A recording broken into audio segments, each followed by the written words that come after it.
Hi అండి. అందరికీ నమస్కారం. Welcome to my channel. ఈ వీడియోలో ప్రభుత్వ ఉద్యోగులకు మరియు పెన్షనర్లకు 25% ఫిట్‌మెంట్ 5,000 కోట్ల భారం.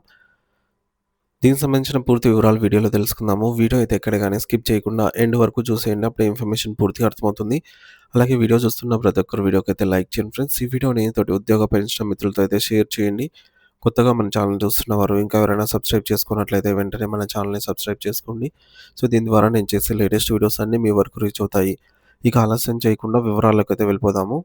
ఫ్రెండ్స్ ఇక విషయానికొచ్చినట్లయితే తెలంగాణ రాష్ట్ర ప్రభుత్వ ఉద్యోగులు మరియు ఉద్యోగులు ఎంతోగానో ఆశతో ఎదురుచూస్తున్న కొత్త పీఆర్సీ విషయంలో ప్రస్తుత బడ్జెట్ తీవ్ర నిరాశే మిగిల్చింది. ఇటీవల అసెంబ్లీలో ప్రభుత్వం ప్రవేశపెట్టినటువంటి సుమారు 3,00,000 కోట్ల భారీ బడ్జెట్‌లో ఉద్యోగుల వేతన సవరణకు సంబంధించి నయా పైసా కూడా కేటాయించకపోవడం గమనార్హం. విచిత్రం ఏంటంటే రాత్రింబవళ్లు శ్రమించి ఈ బడ్జెట్ పత్రాలను తయారు చేసింది, ముద్రించింది మరియు వాటిని సకాలంలో అసెంబ్లీకి చేర్చింది వీరంతా ప్రభుత్వ ఉద్యోగులే.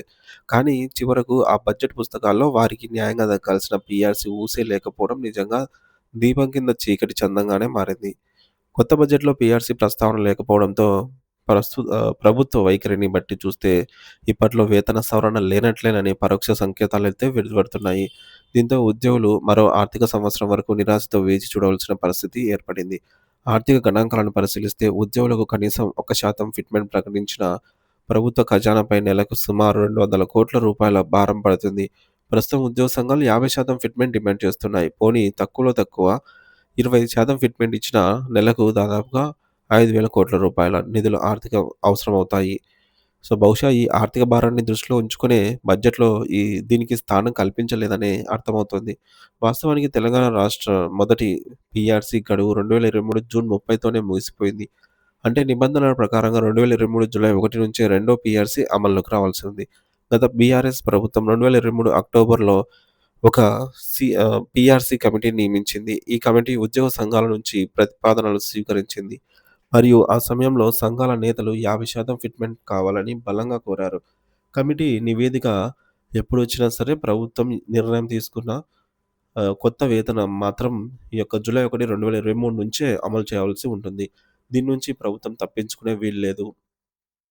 ఇక ఉద్యోగుల కష్టాలు ఇంతటితో ఆగలేదు. మొదటి పీఆర్సీకి మరియు రాబోయే రెండో పీఆర్సీకి మధ్య ఉన్న గ్యాప్‌ను పూడ్చడానికి గత ప్రభుత్వం 5% మధ్యంతర భృతి ప్రకటించింది.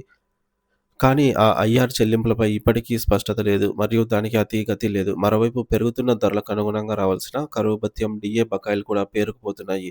ఇప్పటికే 5 డీఏలు పెండింగ్‌లో ఉండగా జనవరి 1 వస్తే మరో డీఏ కూడా పెండింగ్ జాబితాలో చేరనుంది.